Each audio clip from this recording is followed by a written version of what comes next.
Sa ating paggunita at pag-alala sa ating lumang sinanay, kami ay may ng maikling program ang St. Peter Tribute.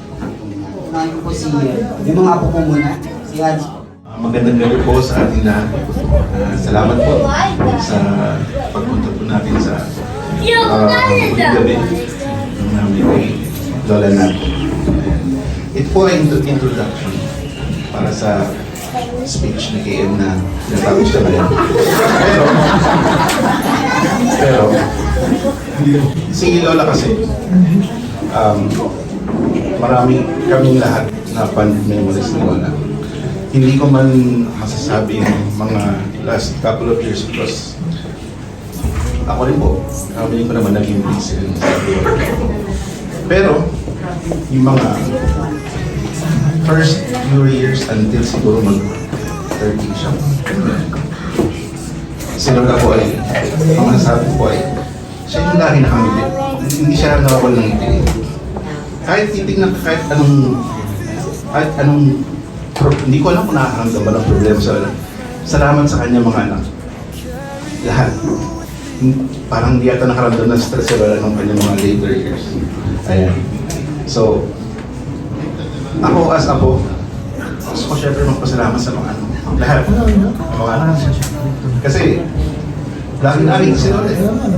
Wala akong sabi. So, ang regret ko na lang kung meron man. Is, nung time na ako na yung may kakayahan na masaya sa kanya. Minimal lang yung mga nagawa ko. Pero, Alex, Tita Daisy, andito sila ngayon. Nagulat ako nung gabi na na-mention na si Lola ay wala na. Andito agad sila. Wala pang 12 hours nandito. So, ayun na. Ako rin, natutuwa rin ako at si KM, si Ian, sila nandoon sa mga apo sila yung lahat na salamat KM, salamat Ian. And on behalf of lahat ng apo ni Lola, salamat sa mga nagpunta sa atin ngayon dito para i-share ang kanyang mga gabi. Ayun, salamat po. Papasok ko po ito kayo. Iyan. Magandang gabi po sa lahat. Kay Lola. Sa lahat, maraming salamat po sa lahat ng nagpunta para makita yung Lola namin. Sa kahuli-huli ng pagkakataon. Sobrang salamat po. Alam kong masayang-masaya yan kasi si Lola yung taong gusto na binibisita siya palagi. Kung alam niyo lang, yung mga anak niya, yung mga amo niya, sa tuwing meron kaming salo-salo pag pinupuntahan siya. Parang nagkakaroon ng magic yung lakas niya. Kasi kami yung kasama niya sa araw-araw. Alam namin kung gaano siya kanina. Alam namin kung kailan siya malakas. At sa panahon na mahina siya, at pinupuntahan siya ng mga anak niya, ako niya, nagugulat kami, parang hindi namin alam, parang siyang nagpapakitang gilas na biglang lumalakas. Hindi na po yan nakakaupo. Pero nagugulat kami sa uupo, hindi namin alam paano niya nagagawa yun.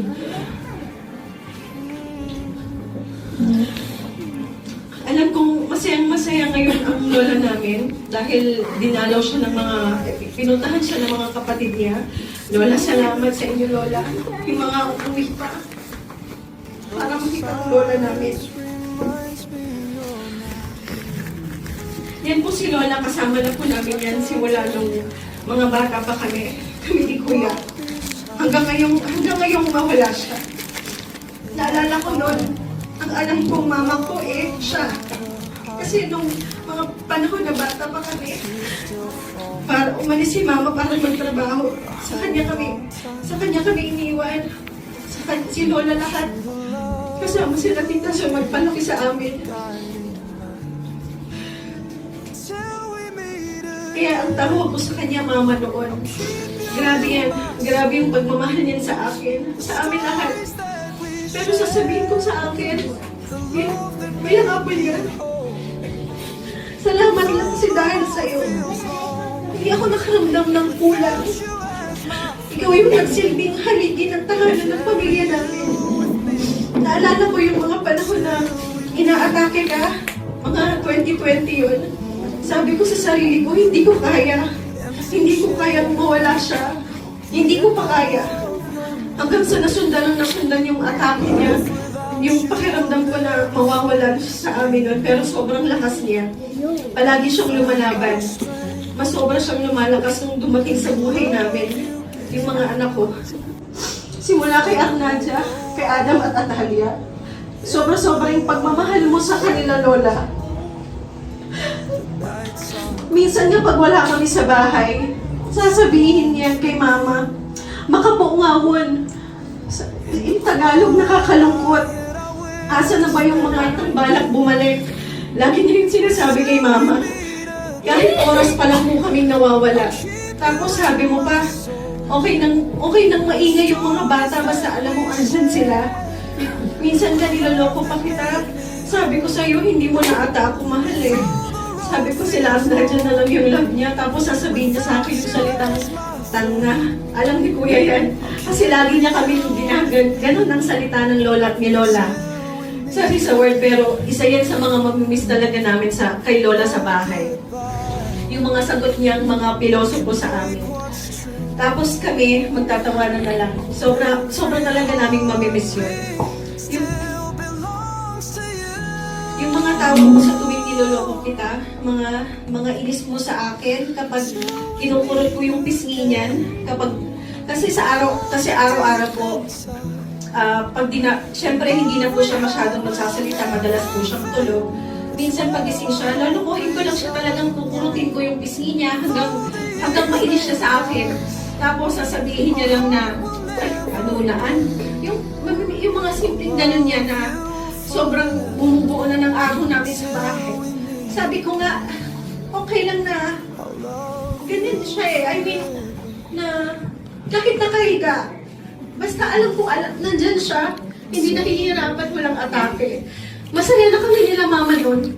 Yung huling New Year niya nga sa amin, sabi ko kay Mama, bilihan natin si Lola ng damit din, na parehas tayo kahit nakahiga siya. Kasi gusto ko yung kahit ganun siya, maramdaman niya na pinapahalagahan pa rin namin siya. Alam kong naramdam ni Lola yun. Mamimiss ng laruin nila Arnadia at Adam. Sabihan ng good night, Lola, gabi-gabi, at ikis. Lagyan ng makeup ni Arnadia at lagyan ng kung ano-ano sa buhok mo na gustong-gusto mo naman. Mamimiss ka namin kasama sa bahay kahit na palagi kang nakahiga. Sobrang swerte ko na nakasama ko yung lola ko simula noon hanggang ngayon. Nung bata ako, sabi ko sa'yo, sana Lola, pag dibukubuhin ka pa, sasabihin mo sa akin, oo naman, hanggang sa nangyari yun, kasama kita. Hanggang graduate ako ng college, kasama kita. Sabi ko sa'yo, pag nagkaasawa ako, sana andyan ka. Sabi mo, oo naman. Sabi ko, hanggang magkaanak ako. At hanggang dumating yung araw na yun, andyan ka. Isa yun sa pinangarap ko sa akin na ikasal ako sa simbahan. Kaya last year, natupad ko yung pangarap ko na yun at pangarap ko sa akin at kasama pa din kita. Naalala ko, sobrang saya mo nun kahit mahina ka na. Nasundan ng pangatlo kong anak, sobrang saya mo ulit. Palagi mo ako tinatanong kung ilang buwan na ako kahit naging makakalimutin ka na, hindi mo nakakalimutan na manganganak ako. At tanong ka sa akin ng tanong, kailan ka manganganak, ilang buwan ka na. Eksaktong ika-4 na buwan ni Atalia, kinuha ka sa amin, June 27. Yung date na 27, hindi ko makakalimutan. Date ng birthday ko, date ng birthday ni Atalia, at date ng araw ng pagkawala mo. Nung meron ng kailanman, hindi ko makakalimutan. Parang pinararating mo sa akin na sobrang mahalaga ako sa iyo. At ganun din sa akin, Lola. Sabi nga sa akin ng kapatid ng asawa ko, na nasa langit na din, sabi niya sa akin, kung nabubuhay siya, sis, huwag kang mag-alala. Kasi, pag nawala si Lola, may alam na handa ka na. Kaya, alam ko sa sarili ko, magdala ko ngayon. Siya, nataralan ko na, pero kasi talagang mamimiss lang talaga namin yung Lola ko sa araw-araw. Sa araw-araw po talaga.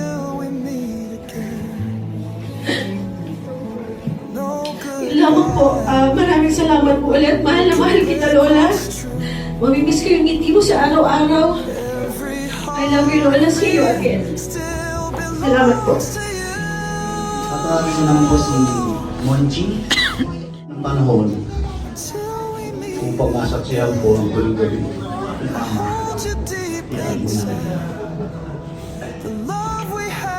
kaya may mga ilang bagay ako naalala na aking binitawan. Yung diwang siya na ito ng 75th birthday, nung ako'y magsalita rin sa Bicol, sinabi ko na pag ako nag-75th birthday, iimbitahin. Pero sa kasamang palad, pahinga na siya. So pag 75 ako, kung papala rin, 3 years pa. So wala na siya. Well anyway, sama siya naroon. Ngayon, actually itong mga sinasabi nito doon, dapat nagsasalita yung panganay na anak. Dahil ako'y manugag lang po. Si Aling Nati, Mama, ito yung una, ito yung number 1 kong kritiko eh. Kritiko ko to. Pero later on, umitin muna tayo. Kanina drama eh. Later on, ay yung naging number 1 fan ko. Hindi niya akalain na sa pagtapon ng panahon, habang kami humahaba aming pagkakakilala, ay kaya ko palang dalhin sa pamilya. Ngayon, sa hindi ko naman kahabaan na aking pagsasalita, ang time maipapangako ko lang, kung mabubuhay pa rin, ay yung legacy na kanyang iniwan, na tradisyon na kami matita pa ng buong angka ng Barion, every time may pagkakataon. Hindi namin bibiguin yung ganung tradisyon, hindi namin papabuhin. Kaya kailangan ko pagkaisya ng lahat ng Barion, lahat ng pamilyang ito, na ituloy natin ang ating na pagkaisahan na matagal na tradisyon na tayo nagtituloy. Hayaan natin na yung man lang maging tagapagpaalala na nung siya'y nabubuhay pa kung gaano siya kabuting tao. Ako'y bihira mag-appreciate ng kabutihan dahil ako tahimik lang ako. Pero ang sinasabi ko, talagang ina-appreciate ko yung ipinakita niya sa akin ng pagpamahal. Pag pupunta kami ng Bicol, ako agad ang pinagluluto niyan. Kung ano yung paborito kong ulam, yun agad ako agad yung nasa isip niya na bigyan ng kasiyahan. Yun na lang po, pero my wife, my love, Sobra lang. Ano marinig ko yung ni Alex. So, anyway, magandang gabi po sa lahat. Unang-una, malakas ang boses ko. Nagmana ako kay Mama. Maraming salamat po. Mamay Let, Mamay Lel. Para nakita ko na kayo nanay. Si Mamay ko rin din. Anyway, lahat ng unahin ko yung mga taga-Bicol kasi alam ko kahit na wala silang tungkol sa akin. O naalala nila si Mama. Hindi nyo, alam ko hindi kayo makatulog eh. Kaya gusto nyo puntahan si Mama. Kasi si Mama yung tao na kaya yung sinasabi ni Monching, yung legacy niya, yung pagmamahal, yung gusto niya palagi nag-iipon-ipon, lagi niya gusto tayong magkasama. Yan si Mama. Si Mama yung kahit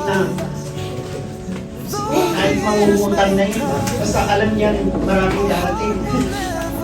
Ito, ibibigay ko sa ganito, maghahanda tayo. Kasi alam niya darating si ganito. Kaya nang sabi ni GM kanina, pag alam niya may darating, hindi na yan makakatulog. Kaya nung may sakit si Mama, hindi na nila sinasabi na may darating. Dahil kung hindi na yan makakatulog eh. Kahit wala pa yung oras, nasaan na si ganito, akala ko ba darating? Ganon si Mama. Anyway, hindi ko na rin pagkahabaan ang sasabihin ko. Sobrang namin si Mama. Si Mama kasi hindi ko lang naman siya magulang eh. Kaibigan ko yan. Kami, kung magkwentuhan kami, kulang ang 24 hours. Ganon kami magkwentuhan. Sabi nga ni Monching sa akin, 2 oras ka na sa telepono Kasi hindi naman ako pwedeng nasa tabi lang ni Mama. Sa telepono na lang namin. Minsan, nalilimit ko na nga yung tumawag. Kasi talagang ganun ako, matagal ako sa telepono. May nagagalit sa akin, so parang ka na sa telepono. Pero, namimiss ko yung kwentuhan talaga namin. Ako, maliit pa ako. Elementary pa lang. Ikukwento niya sa akin lahat ng kamag-anak namin. Hindi ko pwede. Hindi ako kumamalaki. Kilala ko lahat ng kamag-anak namin. Kung pwede nga lang ituro ko sa bawat kapatid namin, ito kamag-anak namin. Ganon ka-sharp ang ano ko. Kilala ko lahat sa base, Castillo, Barion, Batalier. Kilala ko lahat ng mga kamag-anak namin. At kilala rin nila ako. Ako si Suni. Sa Bicol baga, ito si Suni. Mamay, Manay, Tiyanate, o kung sino man ang nakasalubong niya. Magayunon ang bado ni Suni. Ganon palagi. Kasi si Mama, maliit pa lang ako, binitisan na talaga ako niya ng sobra maganda. Pinagaganda niya talaga ako. Ganon si Mama magmahal. Kahit sa mga apo niya ngayon, nung marunong pa yan magtahi, itatahi niya lahat ng mga apo niyang babae. Lalo na yung babae siya. Ang dami. Kaya nga, masasabi ko na si Mama, walo pa kain ko. Ano ba ang pwede kong sabihin na si Mama ay matapang, strong, sobrang strong. Kaya niya ang lahat ng problema. So, lahat ng problema namin, lahat ng masasayang araw namin, absorb ko yung lahat. Sa kanya ko natutunan yung maging matapang sa buhay. Sa kanya ko natutunan yung maging masipag ka lang, hindi ka magugutom. Ganyan si Mama. Kaya nga, siya yung taong hindi rin madamot. Kung pwede nga lang, lahat mahal niya. Kaya na-appreciate ko nga na nakikita ko yung, nararamdaman ko yung pagmamahal ng bawat isa. Na-appreciate ko yung pagpa-uwi kami ng Bicol. So, magdala ka ng ganito kasi bigyan natin si ganito. Magdala ka ng mga ganito, bigyan natin si ganito. Ganon si Mama. Parang akala niya, yung kausap niya palaging maraming pera. Ganon si Mama. Kasi, siyempre, wala naman siya hanap buhay. Gusto niya mamigay talaga. Sobrang generous. Mapagmahal. Laging nakangiti. Accommodating. Iyan yung characteristics ni Mama na hindi ko nakakalimutan. At pinipilit kong gayahin. Mamimiss ka. Grabe. Sobra. Akala ko kaya ko. Sabi ko naman okay na Mama kasi magna-95 ka na. Yun ang kapakiramdam ko. Pero nung time na malaman ko na nawala, biglang 30 minutes yata akong umiyak. Kasi gusto ko i-release yung aking. Sabi ko, parang ganun pala. Ganun pala pag nawala ang nanay. Kasi wala na akong tatawaging Mama. Sabi ko, dami kumusta si Mama. Ganun lang ako kasi malaman ko lang na okay na kasi alam ko naman nasa mabuti siyang kalagayan kasi naalagaan siya niya. Pero ngayon pala sobra ko pala siyang naninis. Hindi ko maipaliwanag yung nararamdaman ko kanina. Sabi ko, i-compose mo yung sarili mo sa ulit kasi gusto ko magsalita ng marami pero umibigay ako. Sabi ko nga kay Kim, sabi ko, huwag na lang kaya muna ako magsalita. Nakakamiss ng isang nati, ang isang tiya nati, ang isang mama nati, ang isang lola nati, ang isang manay. Kasi manay, pinakapanganay din siya sa base. At sa baryo naman, na pamilya ng Isabelo at Nati, ako naman ang pinakapanganay. So, sobra nating mamimisin. Hindi ko na sa kanya masasabi na mamarin na maulit na kita sa Bicol. Kaya kahit man pinag-iipunan ko may pagpagawa yung bahay ngayon kasi parang kay mama naman talaga yun eh. Ma, salamat. Maraming salamat sa pagiging mama namin at maraming salamat sa pag-aalaga ng tatlo namin anak. Hindi ko makakamit yung iba kong hindi dahil sa kanya. Siya ang nag-alaga ng tatlo namin anak. Hindi ko naranasan mag-alaga nung maliliit pa sila. Kasama ng mga kapatid ko, si Alex, si Daisy, si Dan. Sila yung mga nag-alaga kay Alex, kay Carl, kay Lyra. At dito si KM at saka si Ian. Ito ang sobrang nagbigay ng kaya humaba pa yung buhay ni Mama dahil sa mga tinuso ko na bata. Mama, nakapamiss talaga. Mama, salamat. Salamat po. Maraming salamat sa lahat. Alex. Si Bugoy. Ako si Buboy Junior, pero hindi kamukha ni Papa. Kamukha ni Mama. Kamukha sa ugali. Maraming salamat sa... Iyakin din ako eh, kaya lang pinigil mo lang huwag umiyak. Sobra iyak. Si Alec hindi nakapagsalita dahil iyak na. Lex, ayaw nga. Mamaya makataas ko ito yung sumunod sa akin. Pag di mo kaya, may multa.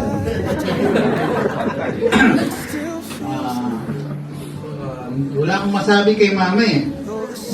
Kasi hindi ko rin siya gano'ng nakasama rin. Ibig sabihin, hindi ko...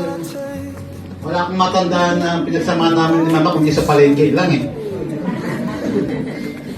Tuwing madaling araw, gumigising kami niya, kaya gumigising lagi niya ako. Tapos after nung high school graduate, nakapagtrabaho na ako. Hindi ko na siya nakasama. Tapos nag-abroad ako, hindi siya nakasama. Tapos puro na barkada sa katrabaho. Pero, nilagay niya yung present niya po sa kanya. Kaya, ilagay yung, naiingit ako na kasama niya sa mama ng matagal.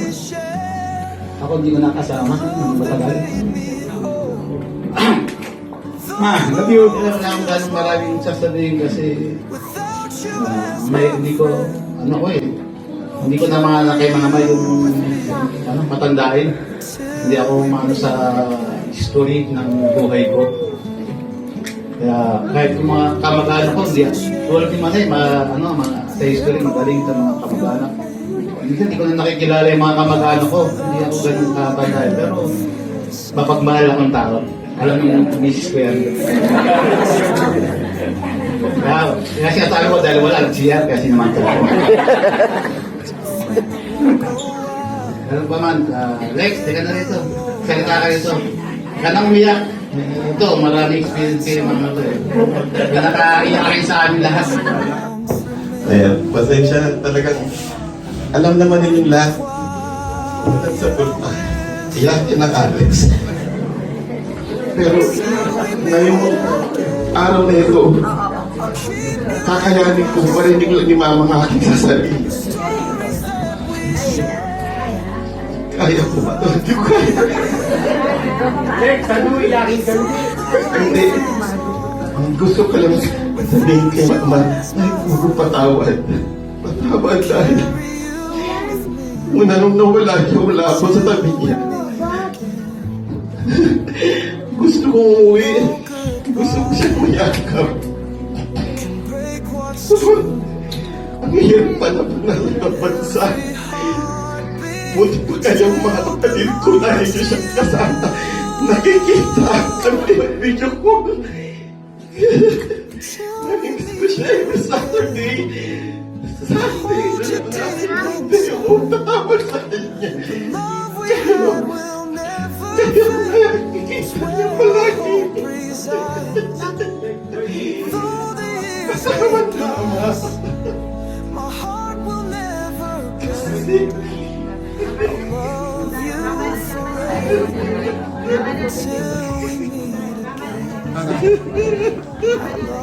Sabi ko sa inyo, huwag pasalitahin yan eh. Kita mo. Wala ka nang iyak. Ako may kasalanan ito. Nagsalita ako. Ito, isa pang iyakin to eh. Ako mo ha. Lalo, ayoko ng drama. Gusto ng comedy. Narin ka lang eh. Ano ba naman sabihin? Okay na. Ma, love you. Ayaw ko umiyak. Thank you sa inyo. Umiyak na eh. Oo, nakalusot ka. Hindi ginagaya mo ako. Hindi, yung si Mama pala, tuktok ko nung bago pa mamatay yan. Bago mamatay talaga. Ano yun, nung tinalaw na rin, sabi nga ni Alice, biyate ka na yung mga kapatid niya. Sila, nasa Japan, kami na dito sa Pilipinas. Bago mamatay, nakausap pa namin. Nung huling dalaw pa namin sa kanya, nagpakitang gilas. Dala ko ng mangga. Sabi niya, ito, hindi na raw kumakain. Pero nung napakain niya ng mangga, humigilip pa na isang piece niya, naubos. Sabi ko, mukhang lalakas po. Pinabuta ko ng pera doon sa commander ko. Kulang yan, sa kay ginilang. Mukhang kinubitan pa yata. Pagbilang, tinabi. Sabi mo, pangtongit niya. Tinabi talaga niya, hawakan mabuti. Sabi ko, mukhang sabi niya, ito, tutulungan kami. Parang abot pa ni Sandang si Mama. Dahil biglang lumakas eh. Dahil pag lumakas si Sandang, bala ito, may makakuha ang pera niya. Kaya, kala namin tuloy-tuloy na. Wala talagang nagpakitang gilas man talaga siya. Talagang iniintay. Talagang ano eh, mahirap na rin. Nung una, pinag-pray ko pa siya na bigyan pa ng mahabang buhay talaga. Kaya lang, parang may mali kasi nga, parang pinahihirapan mo rin yung tao dahil hirap na. Kaya ginibag na namin sa Panginoon na huwag na pahirapan. Dahil nabubuhay nga siya, pero hirap naman. Parang ang hirap din yung kaya sapat na kaya hindi ako yun eh. Sabi ko, pinapahirapan pala kita. Hiningi ko yung buhay mo sa Diyos na mapinyakan pa ng bagong buhay. Pero nakikita namin naghihirap na talaga. Kaya, ayun. Kailangan mo talaga i-give up sa Panginoon para kunin na siya. Saka, doon ko manahita, nandito si Mama, kung dinalaw niya sa ni Papa, tumango siya at umingiti. At talagang anniversary nila. Kaya talagang kinuha din siya ni Papa. Kaya, kumander ko. Ay, walang ibinigay mo rin kay Mama. Pangtongit niya yun. Thank you. Hilang, salamat.